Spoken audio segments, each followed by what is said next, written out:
بسم الله الرحمن الرحيم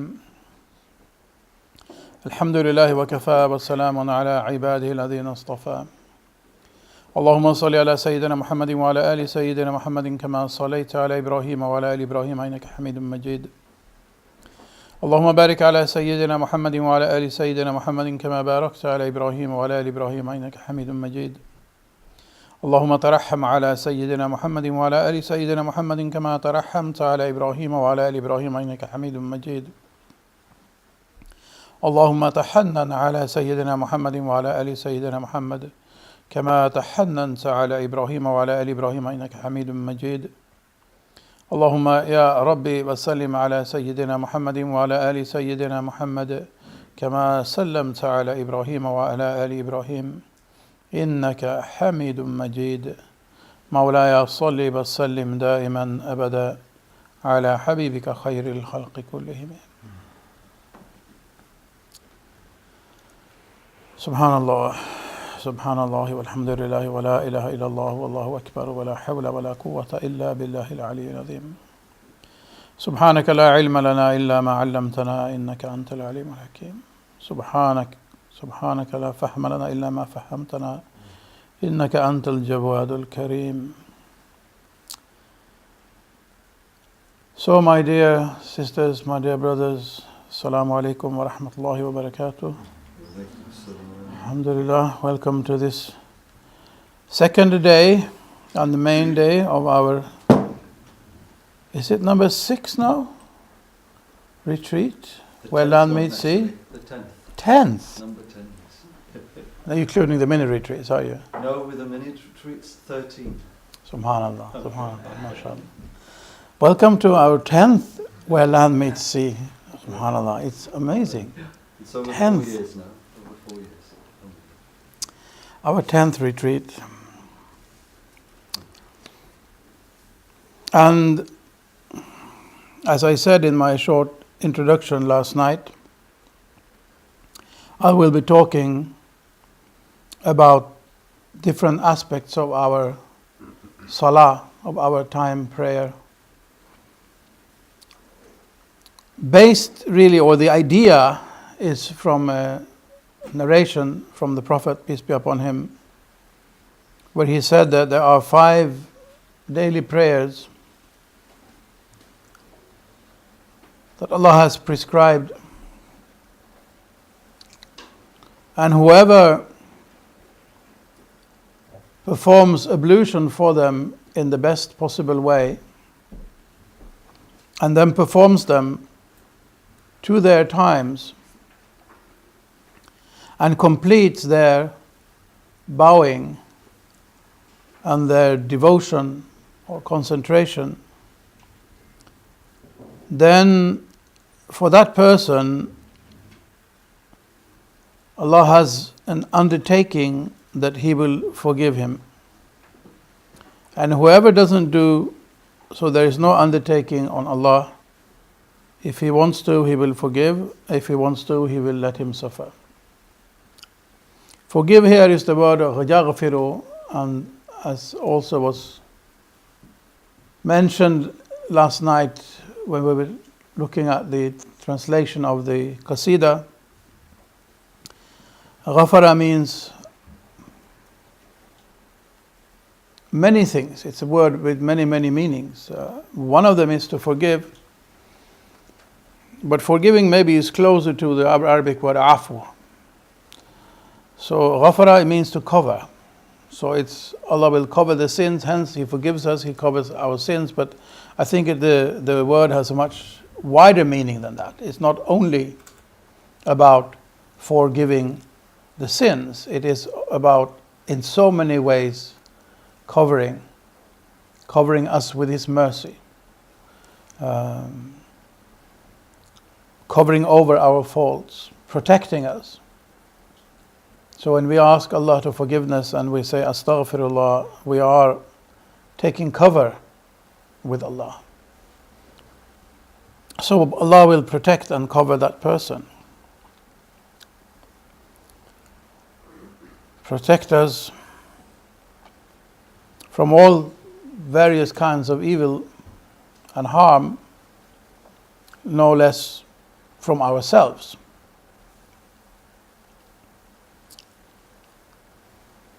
So I have, for the coming talks, broken this narration up in a few parts. The first one then is about the ablutions and the preparation for the prayer.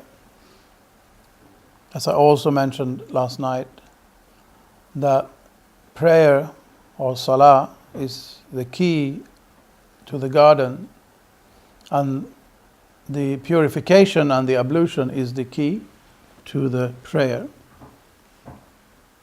So it's the key to the garden of bliss.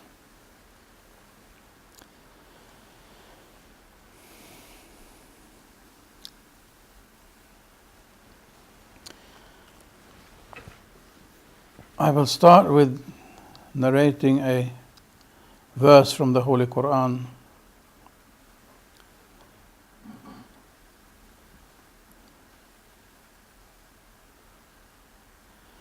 أعوذ بالله من الشيطان الرجيم بسم الله الرحمن الرحيم يا أيها الذين آمنوا إذا قمتم إلى الصلاة فاغسلوا وجوهكم وأيديكم إلى المرافق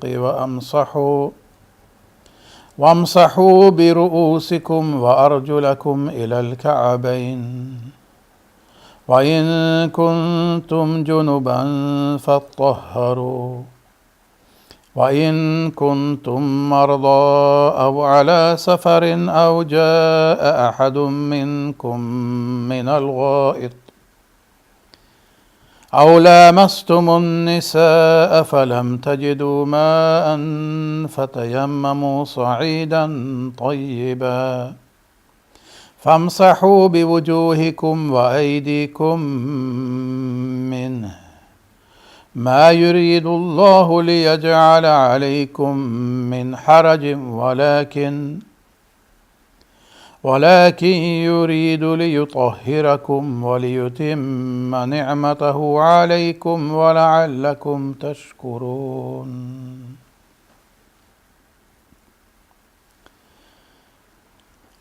In Surah Al-Ma'idah, in ayat number 6, Allah subhanahu wa ta'ala says, O you who believe, O people of Iman,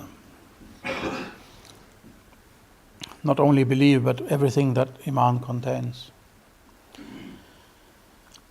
O people of Iman, when you stand up for prayer, so wash your faces and your arms to the joints,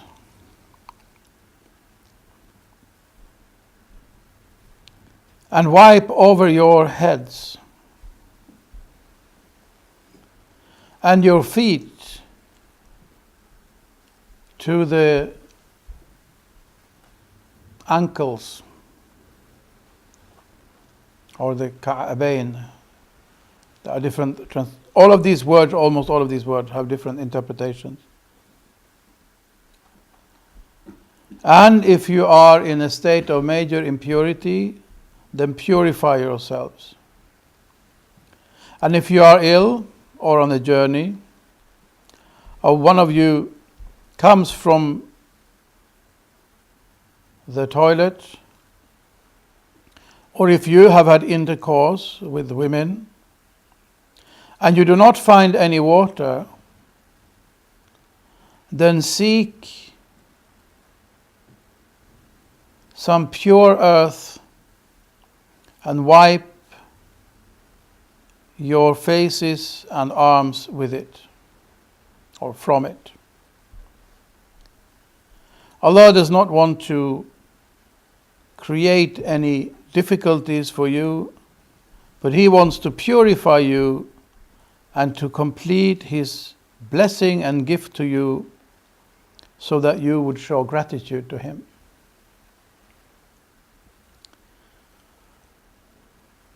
So this verse in Surah Ma'idah is the basis for the purification, for the ablution.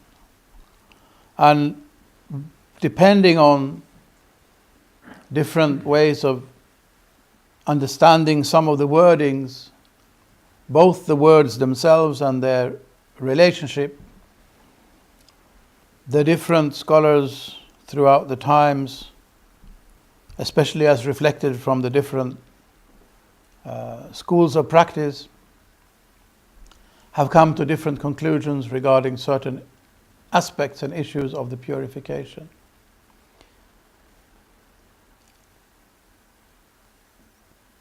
It's all, just 1 minute. It is, you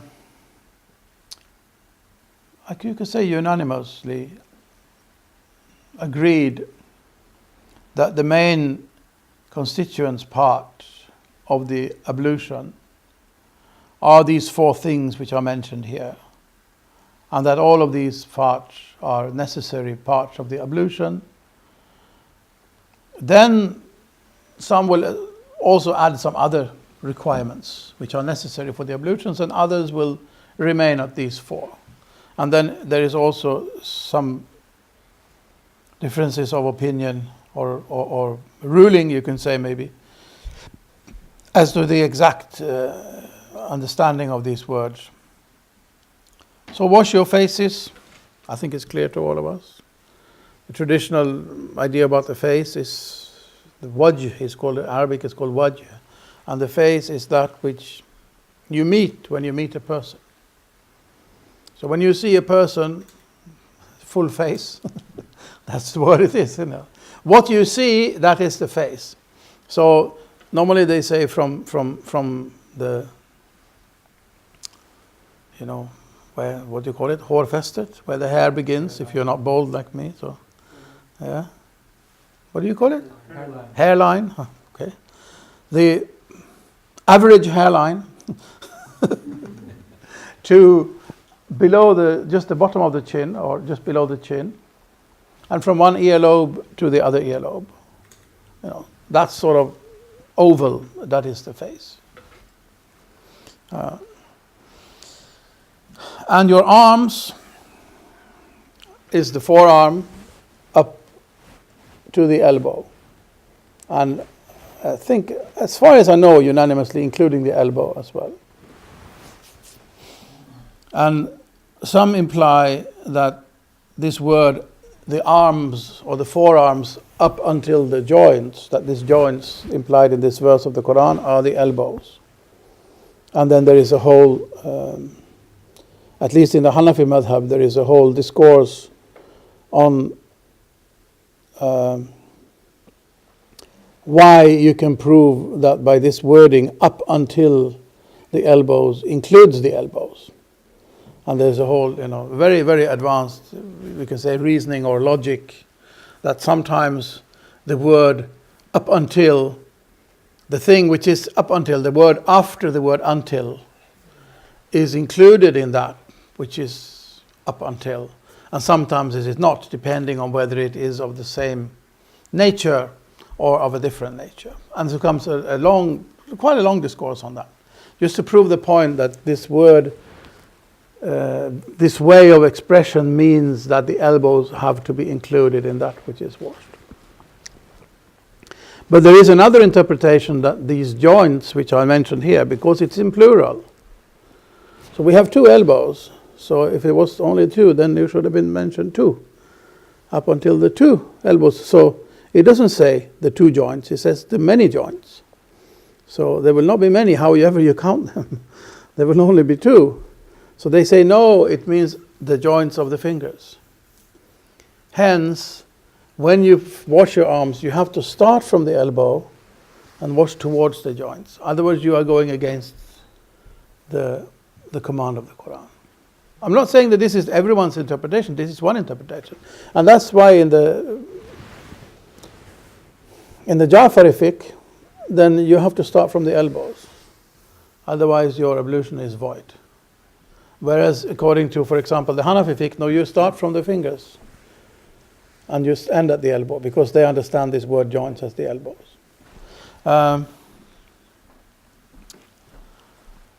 Hence, I would say that's why we are not going into the rulings. It's just, I'm saying this by means of example, not by means of telling you which way is the correct or which that one has preference over the other.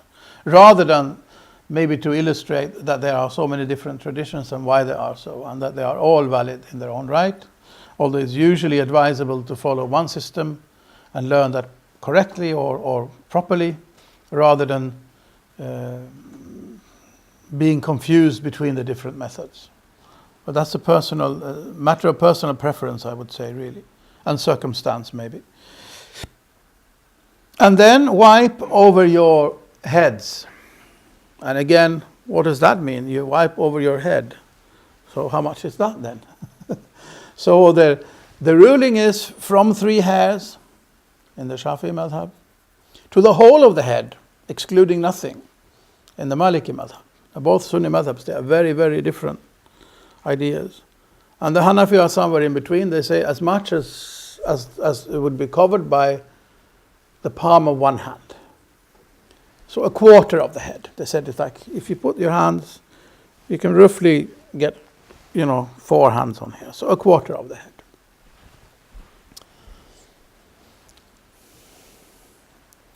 And your feet. And now the question again arises. Wipe over your heads and your feet. Then you would say, okay, you should wipe over your heads and you should wipe over your feet. And now they say, no, this and, it is not tagging the feet onto the head, it's tagging the feet onto the face and the arms. As indicated by the fact that the word feet here is in the accusative rather than in the genitive, as it would have been had it been included under the, or had it been tagged on to the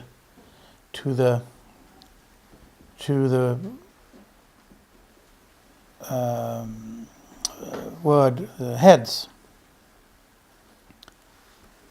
And even if it has the genitive, which it does in some readings of the Quran, it is only because it happens to be next to it. A rather contrived, maybe, construction. So again, I think it's open. Again, it's the same thing. To wipe is as valid as washing. Is just a matter of how you understand this verse. And some will even say, well, if I have no socks on, then I'll wash, and if I have my socks on, then I'll wipe. So I'm acting on both interpretations. Another valid. So it leaves a lot of scope, basically. This verse of the Holy Quran leaves room for a lot of interpretation, like the rest of the Holy Quran.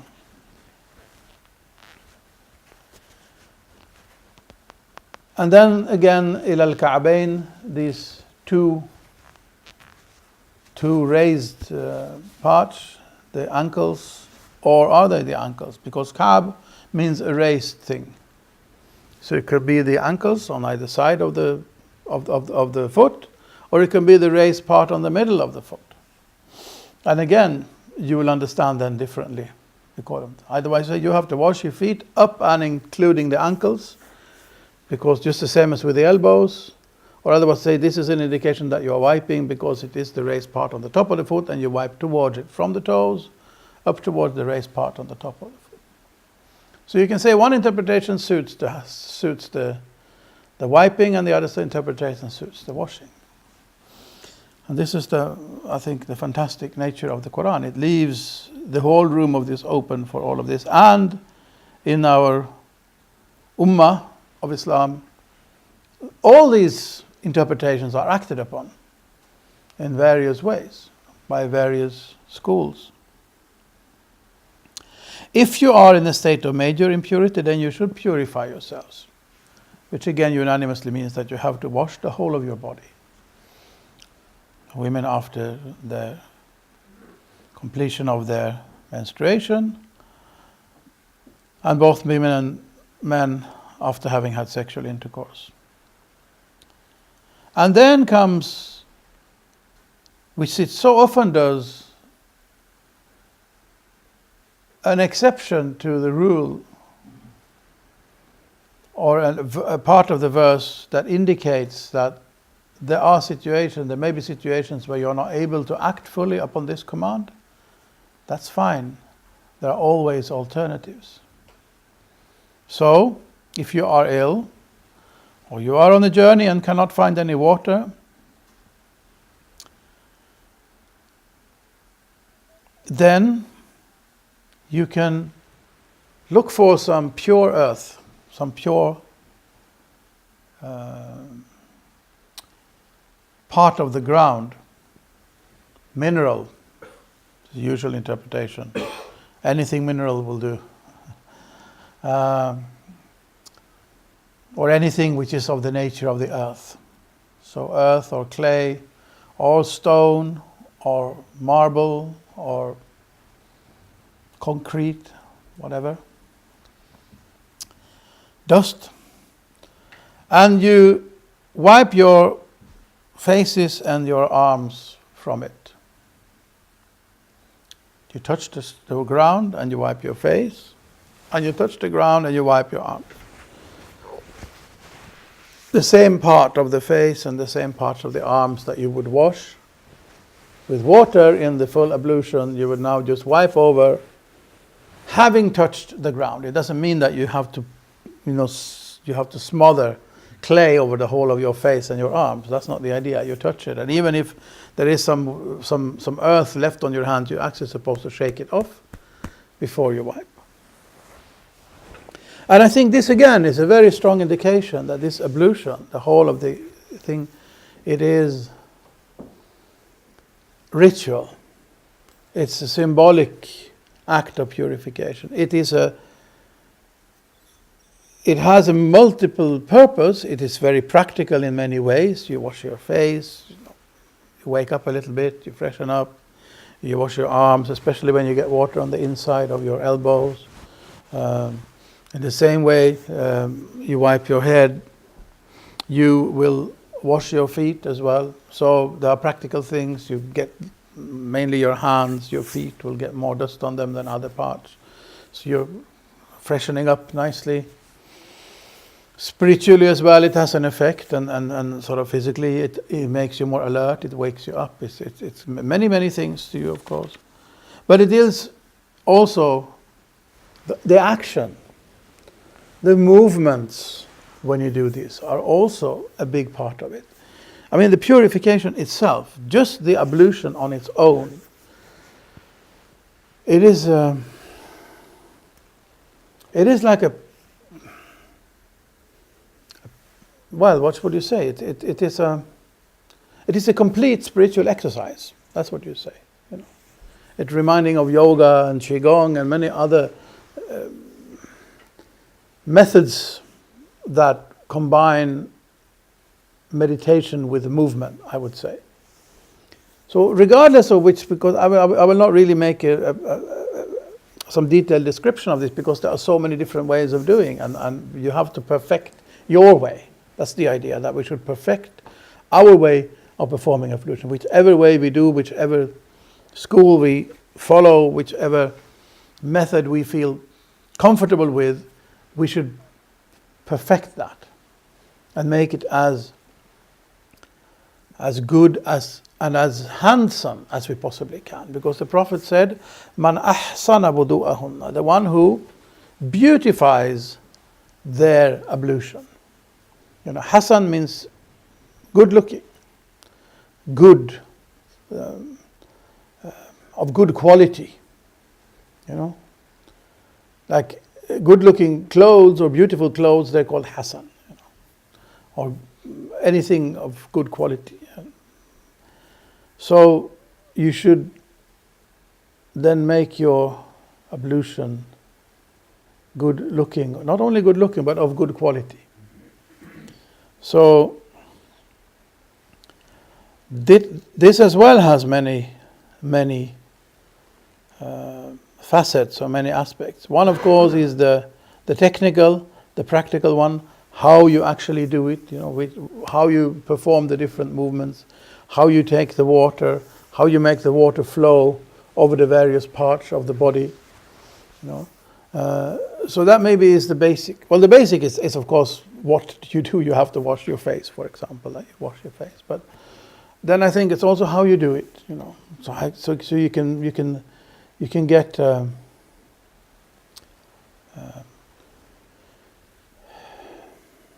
fluidity to the whole of the action from the beginning, from the intention at the beginning. Maybe even from before that, from when you get the water. The amount of water that you use. To try to perform as complete an ablution as possible with a minimum amount of water. To use as little water as you can to make as a complete ablution as you can. I have seen a person, an imam in one of the local musallas in Lisbon, in Portugal, many years ago now, perform an absolutely full and beautiful, ablution in a very small glass of water. There was a water shortage. In one very small glass of water, he made the most beautiful and complete ablution. So we should think of this. Ideally, it is very convenient. It is very expedient to perform the ablution under a running tap, but it is not actually very sound. And if we do, we should have to make sure that we have the water at the very, very minimum flow. You put the tap on full and you perform an ablution, even if you are not taking your time, and even if you do it fairly quickly, you will be using several liters of water. And it is by far too much. I would say a liter is really too much in itself. A glass will be about all right. A glass can vary between 1.5 or 1.25 deciliters up to maybe half a liter.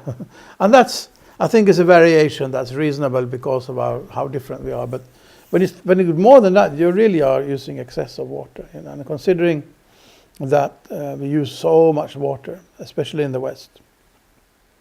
What did Sheikh Fadlallah say? That average American uses 600 liters of water a day. 600 liters of water a day. I don't think the average Swede uses any less. And this including all of usage in the industry and agriculture. I mean, the whole of the water usage, fresh water usage of the country, divided on the number of inhabitants. But still, while the average African uses, what did he say, 20?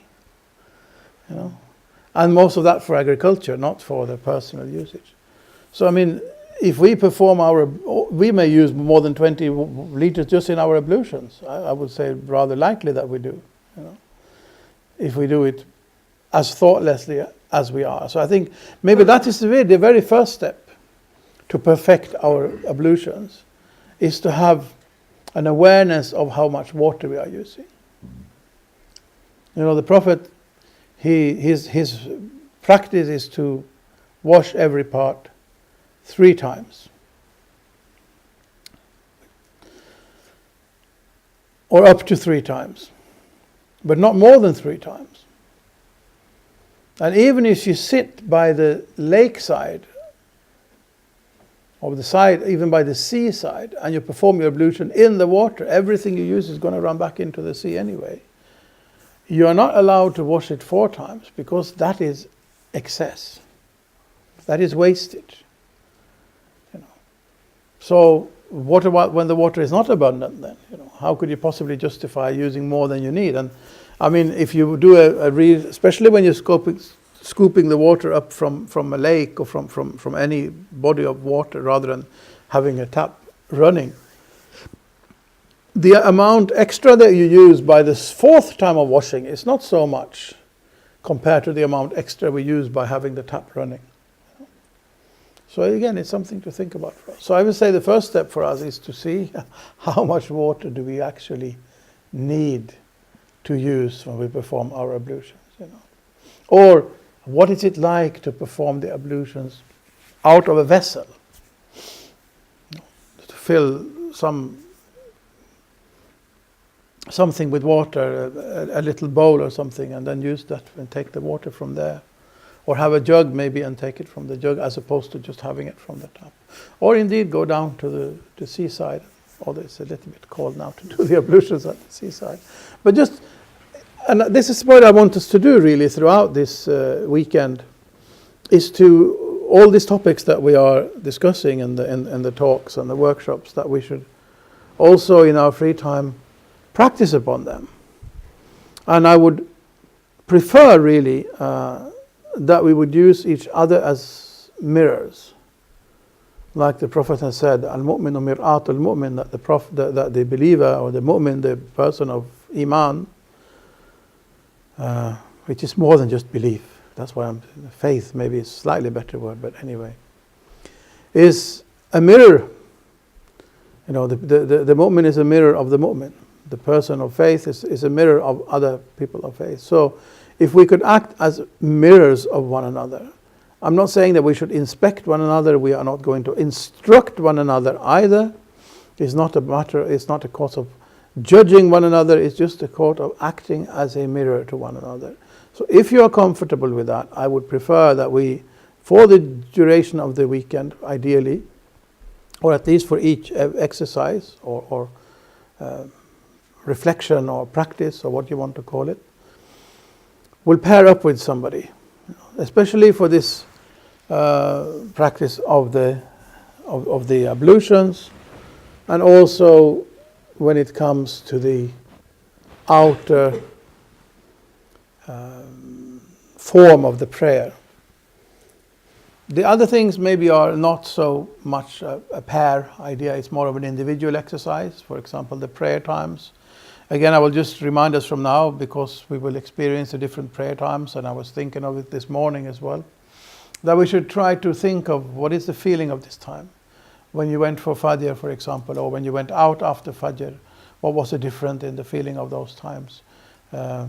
Ideally, maybe have a little quick walk around down to the beach, just to get a feeling of the different times. Okay, the time of Dhuhr is going to start somewhere very short, few minutes before 12. What happens then? You know, what is the celestial event that takes place at this time? You know, and the same thing of the time of Asr, when the Asr time begins. I will talk a little bit about them later on, anyway. And of course, when the sun sets, you know, the whole of the sort of how does the atmosphere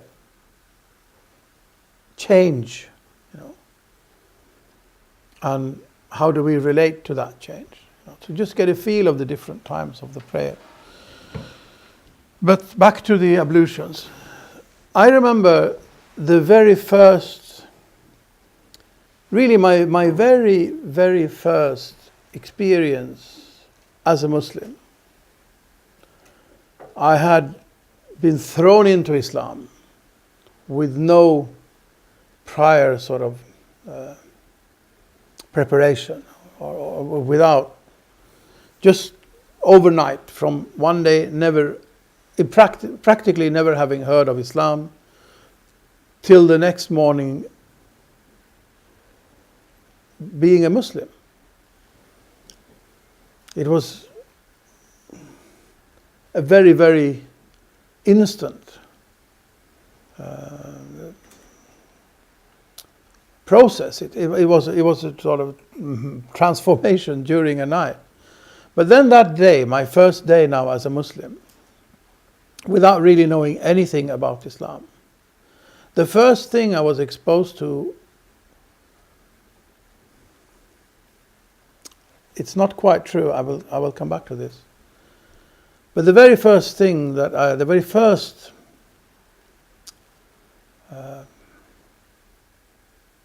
aspect of Islam that I encountered was the ablution.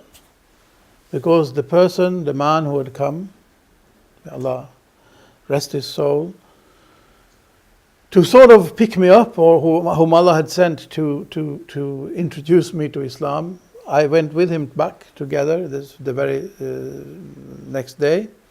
And in the road he stopped by a river, and we were going to have like a little break and a cup of tea or whatever. He was a master tea maker. And he went down to the riverbank, and he said, I'm going to do something. I want you to watch me carefully so that I will not commit any mistake. I said, okay. I have no idea what he's going to do. I've just really no idea what he's going to do, but he's sort of told me to do this. So what can I say? Yeah, all right. And then, of course, he performed the ablution there, on the bank of the river, in the river. And you imagine, I'm trying to now, as it were, take out his mistakes, and I don't even know what he's doing. So I was watching extremely intently and observantly. When he finished, he just said, okay, now it's your turn. Now you do and I watch. And that's how he taught me the ablutions. And this, when I always think of this when I hear the story of Imam Hassan and Imam Hussein. May Allah be pleased with them both. They saw a man performing the ablution wrongly.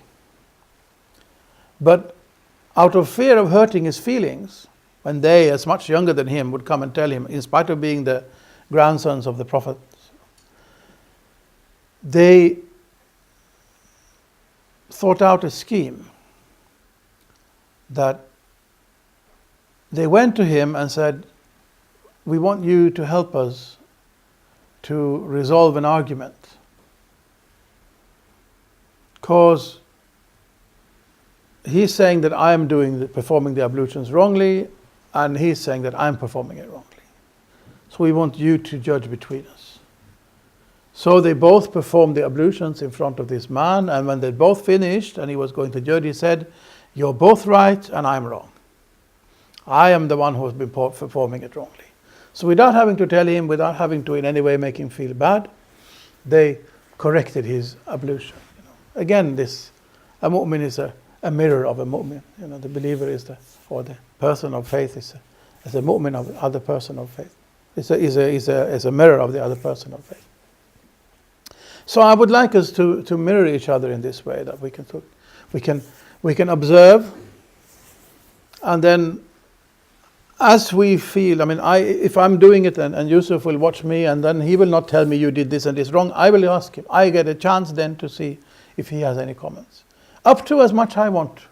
Or just let him watch and do it without even asking him for any comment whatsoever. And then he can do it and I can watch. It's not necessary they comment, just the awareness that somebody is watching. We also should, obviously, we always have the awareness that the one is watching, but sometimes it will help us to create that feeling of awareness as well, that we have a person who is watching, which is much more physically immediate for us.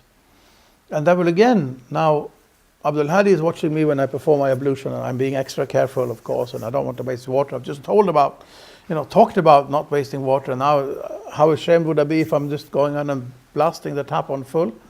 So I will be careful, and then, okay, but that's Abdul Hadi watching. What about Al Hadi watching me? So I think this also will help us to even increase that realization in us that Allah is always watching. Like the Prophet has said, ihsan, the very word ihsan which the Prophet is using here, that you have to perform your ablutions with ihsan, he himself in another hadith explains, أن تعبد الله كأنك تراه فإن لم تكن تراه فإنه يراك, that you should worship Allah as if you see him, because even if you cannot see him, or even though you cannot see him, he is always watching you. He is always looking at you. You are never out of the sight of Allah. So this is ihsan. So the ihsan of the wudu then is to perform the wudu with the firm realization, being mindful of the fact that Allah is watching me. I want to go back to this riverside ablution, because it was not the first time I saw the ablution performed. Actually, the first time I saw it perform was the night before. I was living in a little cottage in the north of Sweden, a couple of kilometers from my sister's farm, my big sister's farm. And I had just left everything and gone up to live there, trying to sort of find a better way of life without having any inclination towards religion whatsoever. And one day I was sitting there at my sister's farm, and suddenly this man walks in, who was unlike anything I'd ever seen previously in my life. And we started talking a little bit and whatever. And to make a very long story short, he followed me up to my little cottage, my little house on the hill, in the evening. And in the morning, when I'd come down from my cottage to my sister's house, there'd been a lot of water on one side of this path. So the water, the ground was it was like soggy. I mean, extremely much water. I mean, I was thinking this is no good.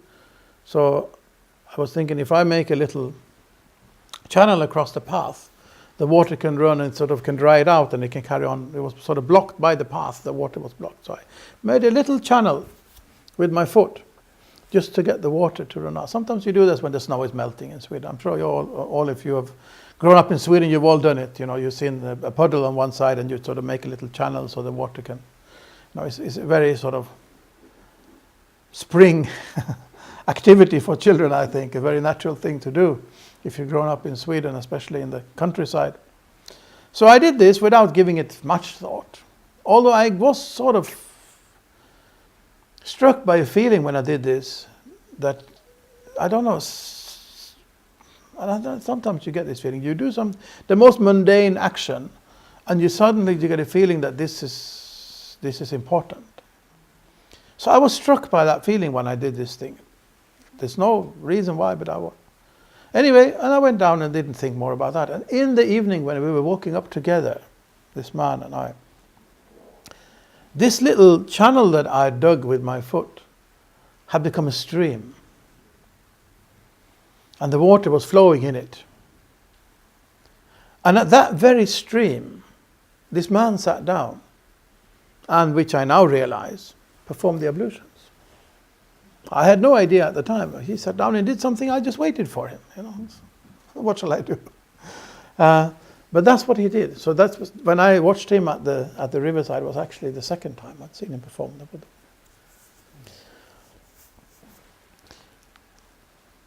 Anyway, so I think really this is what I like us to do. That we will think about this. We will think about the ablution when I perform it, from where I am when I'm doing it. Like, you know, I'm going to do this now. It's sort of part of the intention or part of the preparation. That just think about that. If you are in the bathroom, for example, it is no harm. It's the very most common place to perform our ablutions, of course. It's in the bathroom. If it is also a toilet in the bathroom, or you're doing it in the sink in the toilet, you're not able to utter all the bismillahs and whatever things you want to do. So maybe you want to say whatever you need to say before. If you feel you need to say something, you do that before you enter in that case. So how do you I've been thinking about this. How do you combine that then? There is a dua, there is something you are recommended to say before you enter the toilet. There's something you're recommended to say when you come out. There's something you're recommended to say before the ablutions. So how do you combine them? Well, I suppose you have to go out into the toilet, do whatever you need to do there, you know, fulfill your need. You come out, you say the dua for coming out of the toilet. You go in again, you say the dua for the wudu. You do it before you go in again to do the wudu. That is one way of doing it. It's slightly cumbersome, but it's one way. Or maybe you just say all of the du'as before when you go in, the one before toilet and the one before wudu and everything at once. And then when you come out, you say the ones after ones all together. I don't really know. What I know is that in our version of the very famous Hanafi book of fiqh, of the science of the rulings, or the science of the rules and regulations in Islam, and now that's pertaining to the four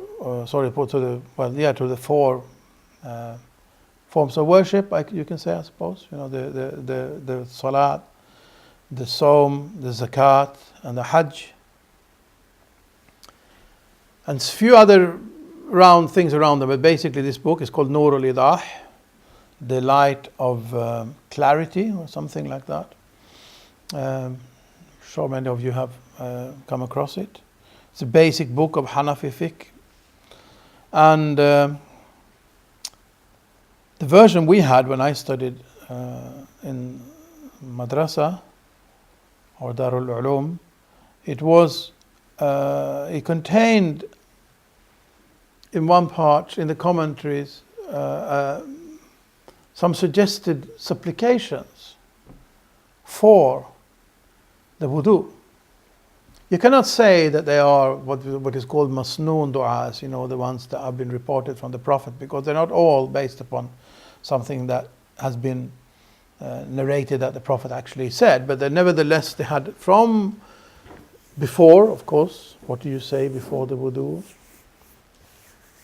I think everyone is in understanding we say Bismillah. There's different ones. There's Bismillahi walhamdulillah, or Bismillahi al-Ali al-Azim walhamdulillahi ala din al-Islam, and other wordings. It is not important which one you choose, but say Bismillah. I think really regardless, although I wasn't going to teach any fiqh, but in this little way I will do something which is more related to, I think, dhikr than to fiqh really. But then they were for washing the hands, for washing your mouth, for clearing your nose, for washing your face. There were all different masnoon du'as for all of these. Sometimes I do them, not always when I do my ablution. Sometimes I do them just to get the feel of them. That you start with a dua which includes, "Oh Allah, purify my mouth." That's when you wash your mouth, of course. And then when you wash your nose, there was a dua, "Allahumma rihni ra'ihat al-jannah wa la turihni ra'ihat al-nar." Oh Allah, let me smell the fragrance of paradise, and please save me from smelling the odor of hellfire. And Allahumma bayyid wajhi yawma tabyaddu wujuh wa taswaddu. Oh Allah, make my face shine on that day when some faces shine and some faces are dark or black or the opposite of shining, whatever that will be. And then when you perform the right hand, Allahumma atini kitabi bi yamini wa hasibni hisaba, and say, "Oh Allah, give me my book of deeds in my right hand and make my reckoning easy for me." And on the left hand, Allahumma la tu'tini kitabi bi shimali wa la min wara'i dhahri. Oh Allah, don't give me my book of deeds in my left hand and neither behind my back. And then you put your hands like this, Allahumma adillani tahta dhilli arshika yawma la dhilla illa dhillu arshika. Oh Allah, give me shade under the shade of your throne on the day of judgment, that day when there will be no other shade except the shade of your throne. And then when you wash your right foot,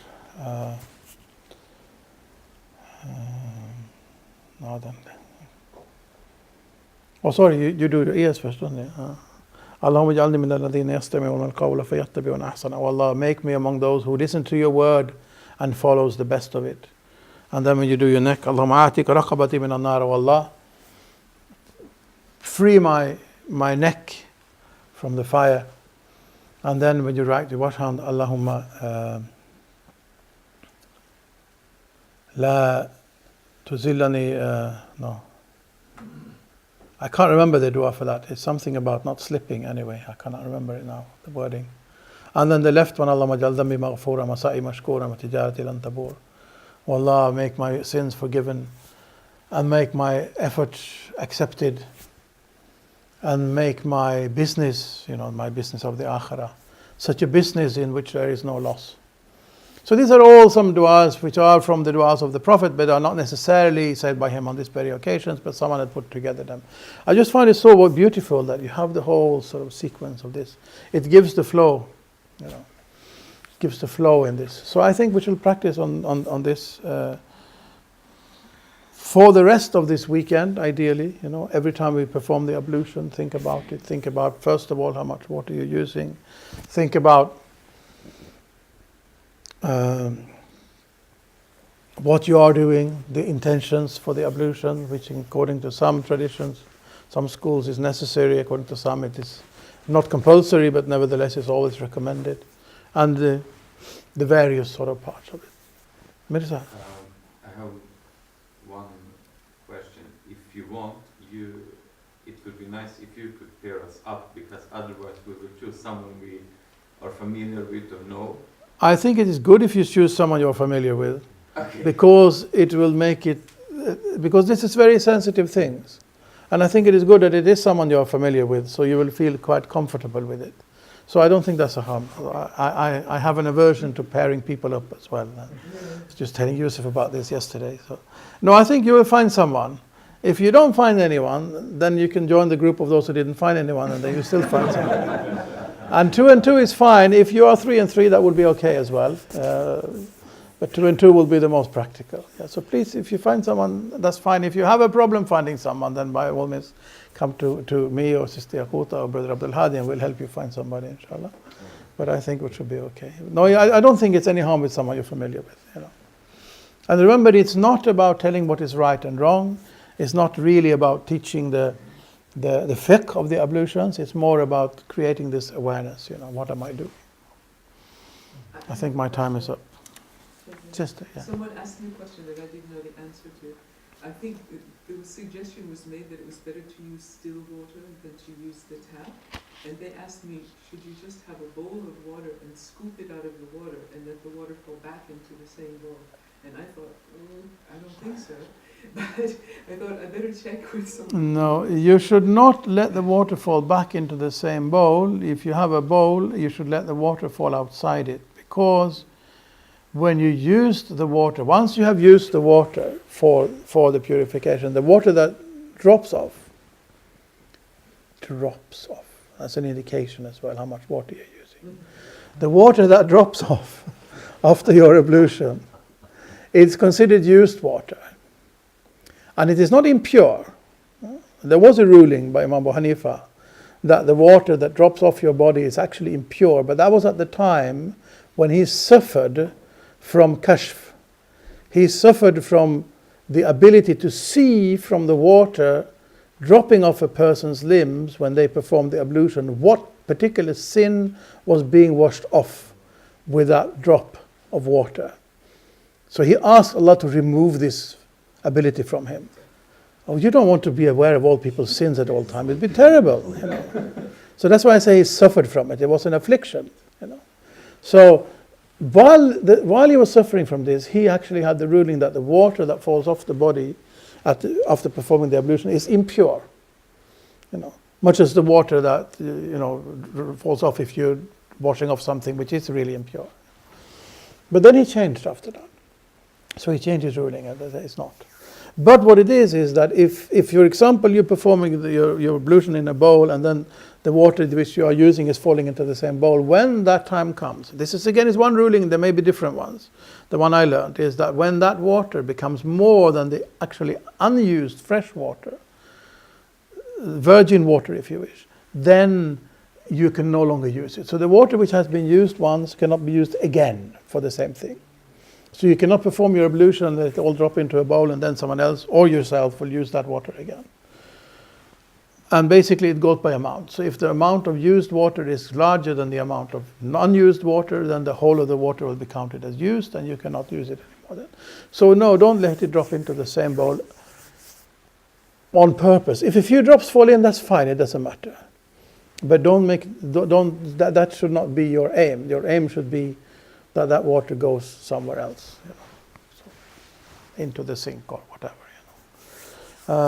If you are on the lake, of course, that's different, because that's a big body of water, and no matter how much water used water or even impure water will fall into there. It will remain pure and suitable for the performing the ablutions again. So if it is such a large body of water, like a tank or a hose, this the basins, or not basins, that's what you call it, the pools that they have outside some mosques, for example, for performing the ablutions, they are usually designed with this in mind, that they are of a size which is big enough for the water not to be affected by this water that falls into it. 10 by 10 is a usual one, and this is 10 zira, which is about half a yard, so 10 all, not in Swedish. 5 by 5 meters, more than 25 meters square, the size of a pool. Again, this is a Hanafi ruling. Then the water will not be affected. So if you have a fount, a pool for performing the ablutions in the mosque, it will usually be of at least 25 square meters, to include this ruling. So then it's fine. Or any lake, any sea, any river will be fine, and then you don't have to worry about where the water falls when you wash it. But if you do it in a vessel, and again, when you perform the ablutions in a vessel, ideally you first wash your hands without dipping them into the vessel. Especially if it is the first ablution after you woke up in the morning or something like that. Because you do not know if there might be some impurity on your hands, and if it is, they will affect the whole of the water. So the first 3 sort of little lots of water that you use to wash your hand, maybe you can tip, if you have a bowl, you can maybe tip it slightly to get the water out in your hands for the first while you wash them.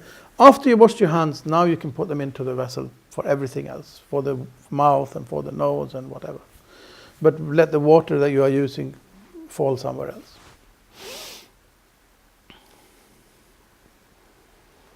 Yeah?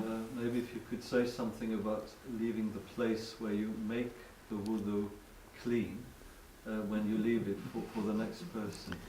Because I've had experiences, not here, but other places, and you come into the bottom and it's a swimming pool. They may be trying to create a 5 by 5 pool. No, but I think it is.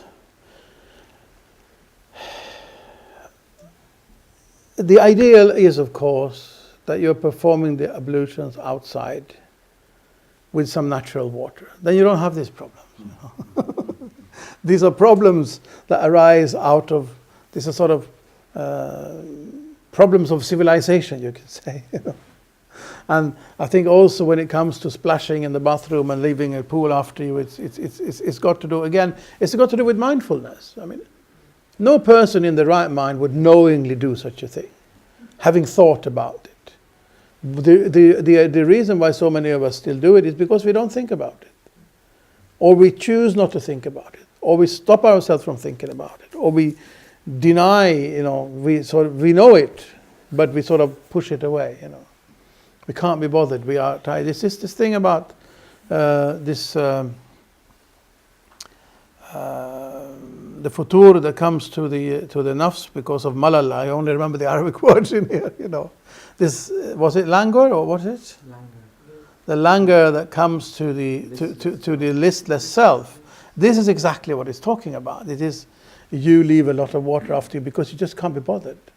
It's not that you say they can have it, they deserve it. That's not the thing. They don't, or it's not my responsibility. Not really. It's not conscious, but it is just you can't be bothered. So I think,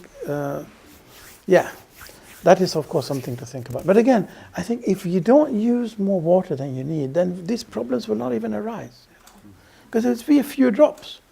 And normally if you go to a public bathroom to perform your ablutions, there will be paper towels. But when you've washed, when you've dried whatever little needed to dry of your face and arms, then please use those paper towels and dry the floor. Or take some half-dry ones from the basket, from the waste paper basket, and dry the floor. Don't take new fresh ones to dry the floor. Take these old ones that are hardly ever used, and if they were dirty, you can wash your hands afterwards anyway. And dry the floor a little bit. It doesn't have to be more complicated than that.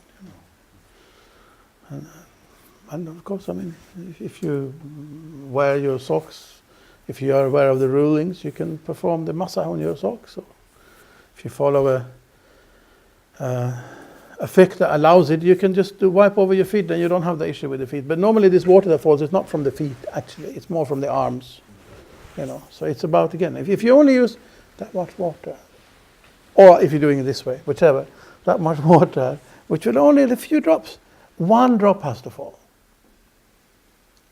The minimum amount of water for the ablution to wash a body part is that one drop should fall. Yeah? And that's opposed to massah. The massah means your hand should be wet. And then you perform the massah, no drop will have to fall. But that's just you wiping it. But the difference between wiping and washing is basically when you wash, at least one drop should fall from the body part, from the limb that you're washing. Yeah. Yeah, I just wanted to ask a bit about the purification by earth. Not because I think it will happen a lot that you don't have water in this part of the world, but I was very fascinated, and it was a very beautiful description, I think. It should be some natural material. And my impression had always been that the origin of it was very much related to the context of the Arabian desert sand, because I was traveling myself in the Sahara Desert many years ago, and the sand is very special. We used to do the dishes in the sand. It's almost like a sand blasting. You know? You can really clean every little thing. It's really it's almost like another version of water. But I find it hard to believe that going outside here and putting my hands in the soil here would somehow give me a feeling of ritual purity. I think here it would be, I would probably, the most convenient thing to use here would be a stone, a rock. And the idea is that you just touch it. You don't have to rub it or anything. You touch it and you wipe your face. But it is something, it's like, I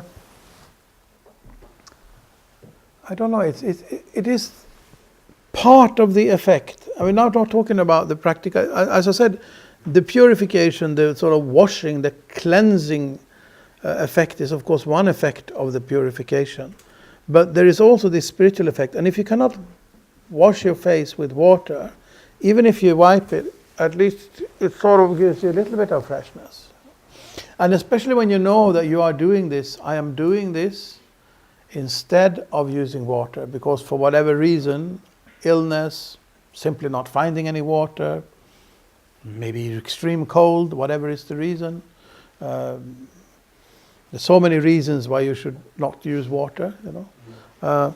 Then you do this, but you know when you're doing it that I am doing this for this particular purpose. So the spiritual effect of it, and I think much of the mental effect will still be the same. And it's the same thing when you do the arms. It's like you know that you're doing, and even wiping it, just wiping over this. Pulling your hand over. Who said this about this? I think you mentioned it about the this points of acupuncture. You're wiping almost all of them when you do it, and of course, whether you do it with water or not, you're still wiping over them. So that again has an effect. I think it is that. But yes, water is always preferable. And this is the thing. If you are in a state, say, of a woman in her period, for example. And so she will not technically, by performing the wudu, still be able to say her ritual prayers, because that's the ruling. But it doesn't mean she cannot perform the wudu. There is nothing stopping you from performing the wudu in a state of menstruation. Because you can have all the other effects from, okay, you will not be allowed to say your salat, but it doesn't mean you cannot become fresh, you cannot get this sort of spiritual thing and then sit down and do some dhikr or something else, which is not, which is possible to combine or which is doable in the state, the ritual state you happen to be in at the time. Yeah. May I testify to that? And my life is before and after. Another woman told me that I should first stay in a state of wuzu all the time, not just when I'm going to pray, but if better I lose my wuzu to do it immediately, to keep sealed. But also she said, and I said, yes, but when I have that period, she just says, no, that's when you especially need to do it. And it really does make a difference if you make that intention and you make the wudu when you have your period. It changes the PTSD, it changes the tension, it changes the energy in your body and protects you from yourself. I can testify to that. It really absolutely makes a difference. And many women don't know. It's an important thing to tell your daughters, to let them know this. It's really true. Oh, they have it from experience, and there is basis for this as well. I cannot remember it 100%, but I'm sure there is. Possibly even the practice of the Prophet. I will let them remain unsaid now because I'm not 100% sure, but that even in the state of janaba, the major ritual impurity after intercourse, if he was not able to perform the ghusl, wash the complete body before going to sleep, he would at least do the ablutions and the wudu. If it wasn't the practice of the Prophet, it certainly has been recommended, because I have read it somewhere. It's a little bit unclear in my mind now because it was such a long time ago. And also I remember, interestingly, one Sahabi,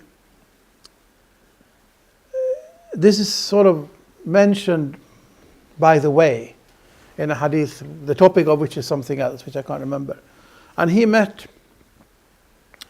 was walking in the state of needing to have a bath, basically, and met the Prophet.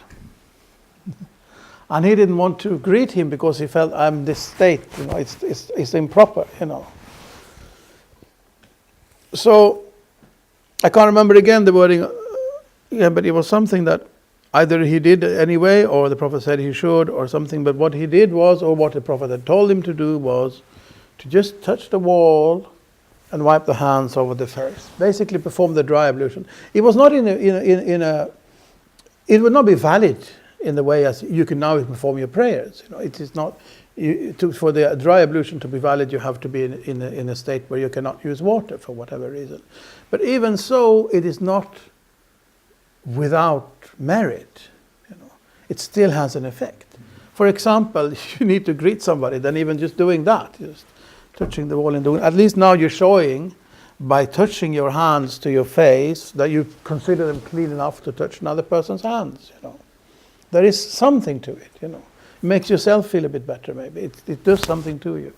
And there is a ruling within the Hanafi madhab that if you go to a prayer which you cannot, if you miss it, there is no way you can recover it. Most prayers can be recovered if you miss them. If you miss a Dhuhr prayer, you can do it after the time, it will be recovered. If you miss a Jummah prayer, you can pray Dhuhr in its stead. But what a Janazah prayer, the funeral prayer. If you miss it, it's missed. You can't do another one. And doing another funeral prayer for somebody else it's not the same thing, is it? So in the ruling in the Hanafi madhab is that if you are on your way to the funeral prayer, or you're about to begin the funeral prayer, and you do not have the ablution, or you break your state of ablution, and you have not got time to perform the ablution with water, you can perform the dry ablution and join the funeral prayer. Again, a very strong indication that it has a real effect, even in a condition when it technically is not effective. So this is the spiritual aspect of it. I suppose, in a way, that is the real effect of it. The other is the ritual effect. That this is the real effect of it. I think it's high time for a break now. So let's see if we need to adjust the rest of the program. No, I think so. This is so fine because it's preparation for prayer, talk and workshop, which we have just had. What happened? We didn't do the silent prayer. That's what we did. I missed it completely. I was wondering how can we be so far ahead of schedule. Well, we did it in the morning. We'll have to now. The time is gone, I think, for that now. So we'll leave that. No one told him. No one said anything. Subhanallah. Anyway, I understand now what happened. So we have quite a lot of time, and that's really good because now we have a lot of time to go and practice upon this, make our prayers. And try to do this. We are going to gather here for the Dhuhr prayer at 12 o'clock. So we have now nearly 45 minutes to experience this. Go out and feel the time of prayer as well, although I've not really talked about them yet. I will do after the Dhuhr prayer, inshallah. But go out and feel the time of prayer. Think about the time of day. It's just about to become what is sort of so special about this particular time of day, and perform the ablutions either by the water if you feel healthy and strong and brave enough to brave the winds and the cold and whatever else there is, or do it in the... For a swim this morning. A brother of Manas went for a swim. MashaAllah. Some people in Sweden, they cut a hole in the ice and they go for a swim. So, yeah. It's the Vikings for you. But anyway. So I think we'll do that. So we have a little bit longer time now. And make it a meditation as well when you go out there. Make the wudu into your meditation. Subhanallah wa bihamdihi. Subhanakallahumma wa bihamdik. Nashhadu an la ilaha illa anta nastaghfiruka. Jazakallah.